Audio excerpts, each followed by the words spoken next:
नमस्कार, आप देख रहे हैं मध्य प्रदेश छत्तीसगढ़ का नंबर 1 न्यूज चैनल IBC 24। मैं हूं आप सभी के साथ रचना नितेश और गुड मॉर्निंग मध्य प्रदेश में आप सभी का बहुत बहुत स्वागत है। IBC 24 परिवार की ओर से मध्य प्रदेश के तमाम दर्शकों को आज विजयदशमी की ढेर सारी शुभकामनाएं। तो मध्य प्रदेश के इस बुलेटिन में तमाम बड़ी खबरों से आपको करेंगे अपडेट, लेकिन सबसे पहले एक नजर अब तक की सुर्खियों पर। भोपाल में मंदिर से कन्या भोज के बहाने अगवा दोनों बच्चियां बरामद, 2 महिलाओं समेत 3 अरेस्ट। कल कर्फ्यू माता मंदिर से हुई थी किडनैपिंग। रतलाम में 20 करोड़ के सोने चांदी के आभूषण जब्त, वहां चेकिंग के दौरान पुलिस ने किया बरामद। GST टीम को सौंपा गया मामला। MP के लिए कांग्रेस ने जारी की एक और लिस्ट, आमला सीट से मनोज मालवीय को टिकट। निशा बांगरे इस्तीफा मामले पर कोई फैसला न होने की वजह से अटकी थी सीट। बागी हुए बीजेपी के पूर्व MLA मुन्ना सिंह भदौरिया, समाजवादी पार्टी में हुए शामिल। अटेर विधानसभा से लड़ेंगे चुनाव। आज ओरछा और बुधनी दौरे पर रहेंगे CM शिवराज सिंह चौहान। ओरछा में करेंगे राम राजा के दर्शन, चुनावी सभा को भी करेंगे संबोधित। PCC चीफ कमलनाथ का छिंदवाड़ा दौरा, चुनावी सभा को करेंगे संबोधित।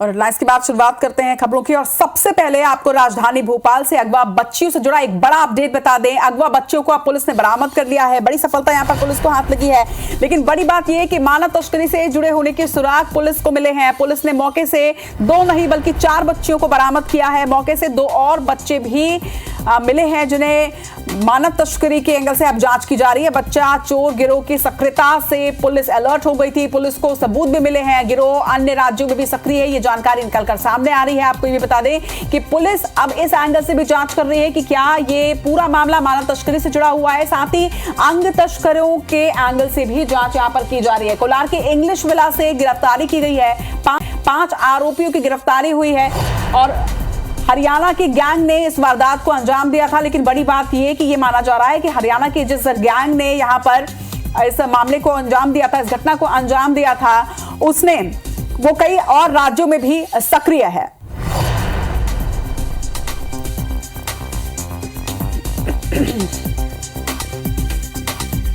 दोनों बच्चियां सकुशल हैं और बिल्कुल सही समय पे रेस्क्यू कर लिया गया है। उन लोगों ने जो भी है इनका मतलब इनको अच्छे से रखा है अभी तक, तो ये बच्चियां ऐसा कह रही हैं। लेकिन बाकी जो भी वीडियो फुटेज वगैरह मिले हैं, जो भी ट्रेल डेवलप हो गया, उनसे आपको अवगत कराया। दोनों बच्चियां मिली हैं। इनके साथ वहाँ पर कुछ परिवार के लोग मिले हैं जिनको वहाँ पर लेकर आए थे। उसमें एक पुरुष निशांत जिसका नाम है, वो मूलतः केरला का रहने वाला है, वो और उसकी वाइफ है अर्चना जो कि हरियाणा की है, वो दोनों मिले हैं। उसके अलावा इनके परिवार के कुछ बच्चे और भाई मिले हैं जिनका अभी इस मामले में क्या रोल है अभी वो क्लियर नहीं है। हम लोग अभी इनसे पूछताछ कर रहे हैं। तो बच्चे बिल्कुल सुरक्षित हैं और कई और भी डिटेल जानकारी हैं जिसके साथ हमारे भोपाल सहयोगी हरप्रीत कौर इस वक्त हमारे साथ जुड़ चुके हैं। हरप्रीत, किस तरह से क्लू मिला पुलिस को और कैसे पुलिस उस जगह तक पहुंची जहां पर इन बच्चों को रखा गया था?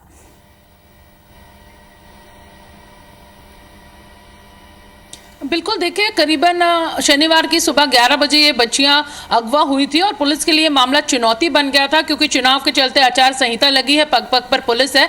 जैसे ही मामला मीडिया में आया, ये पूरा सुर्खियों में आ गया और जिसके बाद पूरे शहर में सनसनी फैल गई। पुलिस के लिए चुनौती बने इस मामले में उन्होंने करीबन 300 से ज्यादा CCTV कैमरे खंगाले, जिसमें पुलिस को एक क्लू मिला कि ई रिक्शा पर ये दोनों महिलाएं बच्चियों को अगवा करके निकली और उनके साथ एक मर्सिडीज गाड़ी जिसकी कीमत 50 लाख से ज्यादा है वो चल रही है। कुछ दूरी तक ये गाड़ी नजर आई, उसके बाद महिलाएं भी गायब हो गई।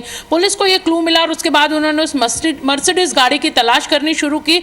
3 दिन की तलाशी के बाद पुलिस को इसकी लोकेशन कोलार के इंग्लिश विला कॉलोनी में मिली, जिसके बाद जब पुलिस ने इस मकान में छापा मारा तो पुलिस भी हैरान हो गई। यहाँ पर 5 लोग मिले हैं और इसके साथ ही 4 बच्चियां यहाँ पर मिली हैं। 2 बच्चियां वही हैं जिस मजदूर की बेटियां इन्होंने अगवा की हैं, उनके सिर उन्होंने मुड़ा दिए थे, उन्हें गंजा कर दिया था ताकि पहचान ना इनके सामने आ सके। इसके साथ ही 2 बच्चियां बच्चियां और मिली है। हालांकि ये दंपत्ति जिसमें अर्चना है जो हरियाणा की रहने वाली है 32 साल की, 35 साल का निशांत जो केरल का रहने वाला है, और इनके साथ ही 3 युवा और मिले हैं जो इनको ये अपना भाई बहन बता रहे हैं। माना जा रहा है कि ये दिल्ली और हरियाणा की गैंग हो सकती है। फिलहाल पुलिस ने दिल्ली और हरियाणा पुलिस को इनका बायोमेट्रिक और प्रोफेशनल डाटा भेजा है। ये पता कर रही है भोपाल पुलिस की वहां पर किन मामलों में किन थानों में मामले इनके खिलाफ दर्ज है। कई और राज्यों में ये सक्रिय थे, ये भी जानकारी निकलकर सामने आ रही है। सफलता है पुलिस की कहीं ना कहीं कि समय रहते बच्चियों को बरामद कर लिया गया और 2 और बच्चियां भी मिली हैं। लेकिन गंभीर बात यह है कि मानव तस्करी से और अंग तस्करी से जुड़ा कुछ तार जुड़े हुए हैं और उस पर अब जांच पड़ताल की जा रही है। अगर ऐसा कुछ बात सामने आती है तो फिर ये बहुत ही संगीन और गंभीर मामला हो जाएगा, क्योंकि फिर अगर ये नेक्सस सक्रिय है तो और भी कई बच्चों की पहले भी तस्करी की जा चुकी होगी।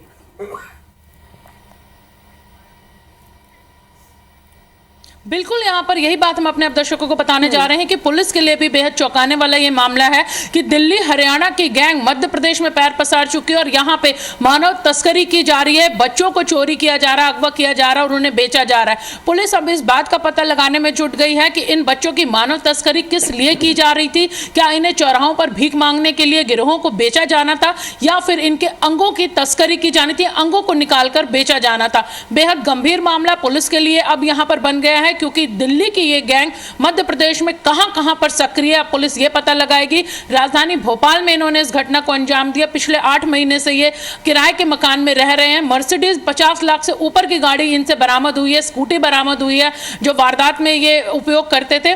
तो पुलिस इस बात का पता लगा रही है कि इस दंपत्ति ने कहां-कहां घटना को अंजाम दिया। इसमें जो युवक है वो केरल का रहने वाला है। पुलिस केरल से उसके बारे में जानकारी जुटा रही है और इसके साथ ही बहुत चौंकाने वाले खुलासे इस पूरे मामले में आने वाले दिनों में हो सकते हैं कि इन्होंने और किन बच्चों को यहां से इस तरह चोरी किया है, कहां-कहां बच्चों को पहुंचाया है और इसके साथ ही क्या ये मानव तस्करी यानी बच्चों को बेचने वाला गिरोह है या फिर इन बच्चों को मारकर उनके अंग बेचने वाला ये गिरोह है। पुलिस ने इस संभावना से इनकार नहीं किया है और माना जा रहा है कि आने वाले दिनों में बहुत बड़ा खुलासा राजधानी भोपाल से इस बच्चा अगवा करने वाली गैंग का हो सकता है। देखिए कि मानव तस्करी और अंग तस्करी के हमने मामले दूसरे देशों के जरूर सुने हुए हैं, लेकिन भारत में इस तरह से सक्रियता और उस पर भी मध्य प्रदेश में अगर इस तरह से नेक्सस सक्रिय है तो निश्चित तौर पर जैसा आप भी कह रहे हैं कि गंभीर सवाल यहां पर उठते हैं। क्या पुलिस ने इस तरह की कोई जानकारी दी है कि आने वाले वक्त में और भी स्टेट्स में जो मिसिंग बच्चे हैं उनकी पतासाजी की जाएगी? मध्य प्रदेश में जो लगातार अगर बच्चे गायब हो रहे हैं तो उसकी पतासाजी की जाएगी और क्या दूसरे स्टेट की पुलिस के साथ मिलकर कोई कार्रवाई की जाएगी इसमें?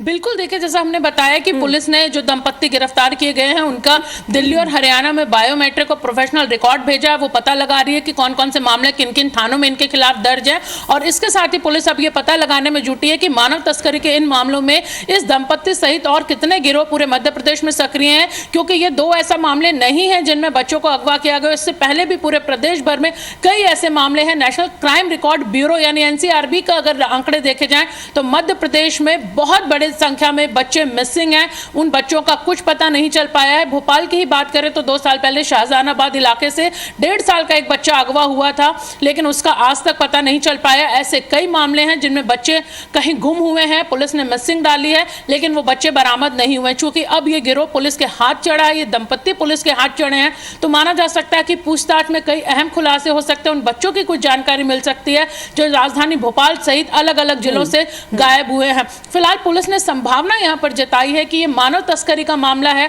क्योंकि इन दोनों बच्चियों को इसीलिए अगवा किया गया था, लेकिन इन बच्चियों को वो भोपाल से बाहर भेज पाते, इन्हें बेच पाते, उससे पहले ये पुलिस के हत्थे चढ़ गए। लेकिन ये पूरा मकसद क्या था? क्या बच्चों को चौराहों पर भीख मांगने के लिए इन्हें गिरोहों को बेचना था या फिर इनकी अंगों की तस्करी यहां पर करनी थी? पूछताछ में खुलासा होगा। कल बच्चियां रेस्क्यू की गई हैं, पुलिस ने प्रेस कॉन्फ्रेंस देर रात यहां पर की और उसके बाद आज से पूछताछ का जो दौर है इस गिरफ्तार दंपत्ति से शुरू होगा और एक के बाद एक बड़े खुलासे होंगे। जी, कई गंभीर सवाल हैं जिनका जवाब पूछताछ में ही सामने आ पाएगा। खबर पर नजर बनाकर रखिएगा हरप्रीत। तमाम जानकारी के लिए आपका बहुत बहुत शुक्रिया। तो देखिए, मध्य प्रदेश में अगर आप रहते हैं, खासतौर पर अगर राजधानी भोपाल में आप रहते हैं, आपके घर में छोटे बच्चे हैं, तो उन पेरेंट्स के लिए खासतौर पर यह एक अलार्मिंग सिचुएशन है, क्योंकि अगर इस तरह का गिरोह आपके प्रदेश में या आपके शहर में सक्रिय है तो आपको काफी एहतियात बरतनी होगी। पुलिस अपनी तरफ से पूरी कवायद कर रही है, लेकिन इसके साथ ही पेरेंट्स को भी अलर्ट मोड पर रहने की आवश्यकता है। और अब कुछ सियासी खबरों की ओर भी रुक कर लेते हैं। मध्य प्रदेश के रतलाम में आप देखिए कि 20 करोड़ का सोने और चांदी के आभूषण जो हैं वो जब्त किए गए हैं। एक ज्वेलर के आभूषण बताए जा रहे हैं, इसे लेके जाया जा रहा था, लेकिन फिलहाल जीएसटी की टीम को सूचना दे दी गई है। 16 किलो 600 ग्राम सोने के आभूषण जब्त किए गए हैं, तो वहीं 159 किलो चांदी के आभूषण भी जब्त हुए हैं। जीएसटी टीम को अब पुलिस ने जांच के लिए आगे ये पूरा मामला सौंप दिया है। हालांकि ये जानकारी जरूर सामने आ रही है, ये जो पूरा सोने और चांदी जितना भी बरामद हुआ है ये एक ज्वेलर का है, लेकिन अब दस्तावेजों की जांच की जाएगी क्योंकि बड़ी मात्रा में सोने चांदी के आभूषण जो है वो जब्त किए गए हैं। जीएसटी टीम को मामले को सौंपा गया है, अब आगे की जांच जो है वो जीएसटी टीम इस पूरे मामले में करेगी। तो 20 करोड़ रुपए का सोने और चांदी का आभूषण जब्त किया गया है। देखिए, आचार संहिता लग चुकी है, चुनावी वक्त है और कुछ ही दिनों में चुनाव होने हैं। इसके पहले फ्लाइंग स्क्वाड की टीम जो है, प्रशासन जो है वो अलर्ट मोड पर है और लगातार सघन चेकिंग की जा रही है।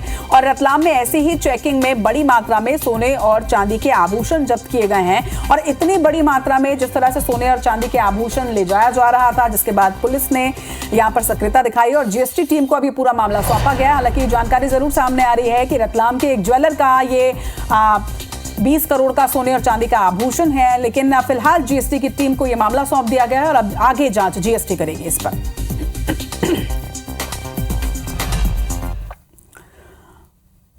तो आचार संहिता का पालन किया जा रहा है, लेकिन आचार संहिता के उल्लंघन पर भी एक्शन लगातार लिया जा रहा है। अब तक 12 करोड़ रुपए नकदी फ्लाइंग स्क्वाड ने जब्त किए हैं, 18 करोड़ की शराब भी जब्त की गई है सघन चेकिंग में। वहीं जांच में 1700 से अधिक अवैध हथियार भी पुलिस ने जब्त किए हैं। 426 कारतूस के साथ ही 2428 विस्फोटक सामग्री जब्त की गई है। आपको बता दें कि आचार संहिता पर प्रशासन बिल्कुल एक्शन मोड पर है, सख्त रुख अपना रहा है और लगातार कार्रवाई की जा रही है। इस दौरान 576 हथियारों के लाइसेंस को भी निरस्त कर दिया गया है। वहीं 18 करोड़ रुपए की शराब भी जब्त की गई है। तो लगातार सघन चेकिंग अलग अलग क्षेत्रों में की जा रही है और इसी जांच में, चेकिंग में बड़ी मात्रा में अवैध हथियार भी जब्त किए गए हैं। 1700 हथियार जब्त हुए हैं। वहीं 426 कारतूस के साथ ही 2428 विस्फोटक सामग्री भी यहां से बरामद की गई है।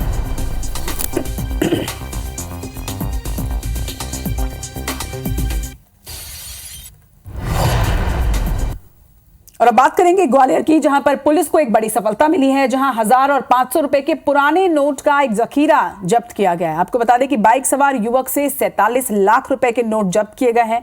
500 की 12 गड्डी और 1000 की एक 40 गड्डी के नोट जब्त किए गए हैं। विधानसभा चुनाव में लगे आचार संहिता में क्राइम ब्रांच ने कार्रवाई की है।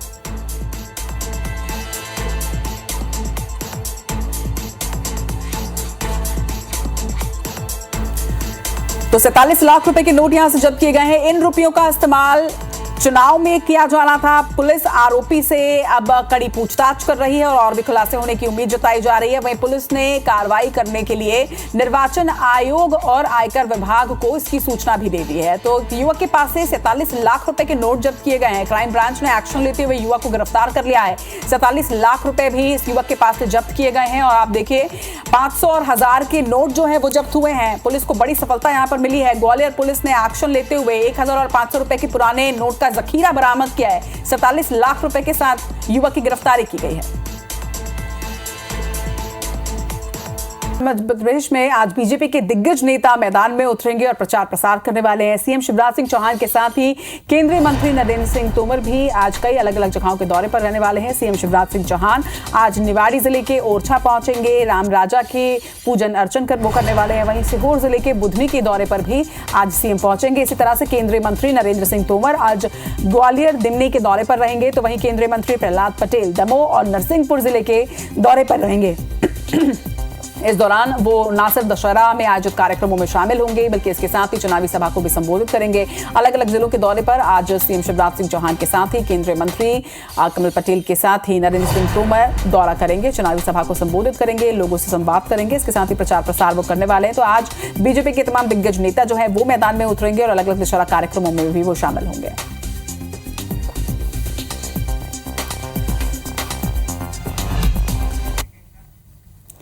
और अब बात करते हैं कांग्रेस की आखिरी लिस्ट की। जी हां, मध्य प्रदेश में कांग्रेस ने उम्मीदवारों की अपनी आखिरी लिस्ट जारी कर दी और इस आखिरी लिस्ट में सिर्फ एक नाम है, जो नाम है 230वां नाम, जो कि मालवा विधानसभा क्षेत्र के लिए है, माफ कीजिएगा आमला विधानसभा क्षेत्र के लिए है। तो मध्य प्रदेश के दंगल में आमला की सीट से अब जो दंगल है वो साफ हो चुका है।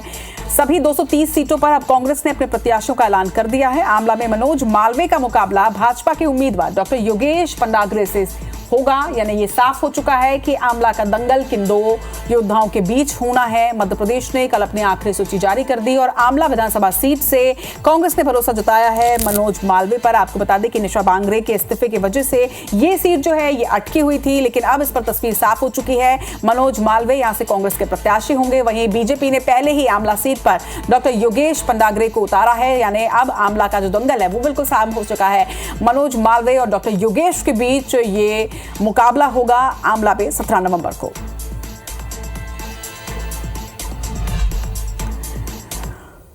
तो मध्य प्रदेश में सूची जारी होने के बाद बीजेपी की बात करें या फिर कांग्रेस, दोनों के ही कई दावेदार टिकट वितरण से नाराज नजर आ रहे हैं और मौजूदा प्रत्याशियों का विरोध भी जता रहे हैं। इसके साथ ही अपने क्षेत्र का टिकट बदलने की मांग तेजी से उठ रही है। ऐसे में दोनों ही पार्टियों के प्रत्याशियों को भीतरघात का डर भी सताने लगा है।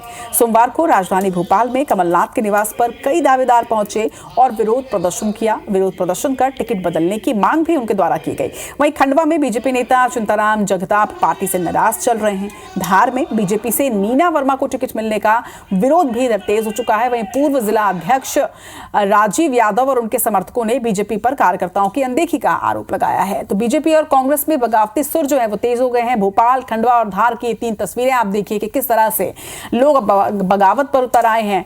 कमलनाथ के बंगले के बाहर भोपाल में जहां प्रदर्शन किया गया, तो वहीं खंडवा में भी चिंताराम जगताप बीजेपी से नाराज चल रहे हैं जिन्होंने प्रदर्शन किया। इधर धार की तस्वीर भी कुछ इसी तरह की नजर आई, क्योंकि धार में भी विरोध जो है वो देखा जा रहा है। बीजेपी प्रत्याशी नीना वर्मा का यहां पर कार्यकर्ता जो हैं वो विरोध कर रहे हैं।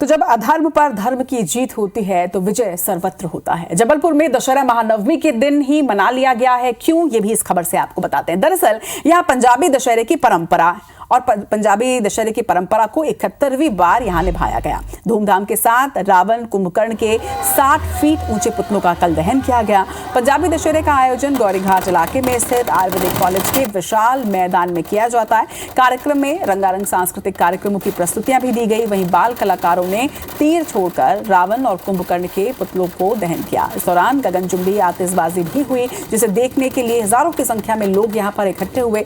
तो पंजाबी दशहरा जो होता है वो एक दिन पहले ही मना लिया जाता है। जबलपुर के ग्वारी घाट के पास की ये तस्वीरें आप देखिए, आतिशबाजी और इसके साथ ही 60 फीट ऊंचे रावण और कुंभकर्ण के पुतलों का दहन किया गया और भव्य आतिशबाजी यहां पर की गई, जिसे देखने के लिए जबलपुर के लोग जो हैं वो इकट्ठे हुए थे। 71वीं बार पंजाबी दशहरे की ये परंपरा ग्वारी घाट में निभाई गई है। रावण और कुंभकर्ण के 60 फीट ऊंचे पुतले बनाए गए थे। बाल कलाकारों ने बहुत ही शानदार प्रस्तुतियां यहां पर दी और इसके साथ ही तीर छोड़कर रावण के पुतले को दहन किया।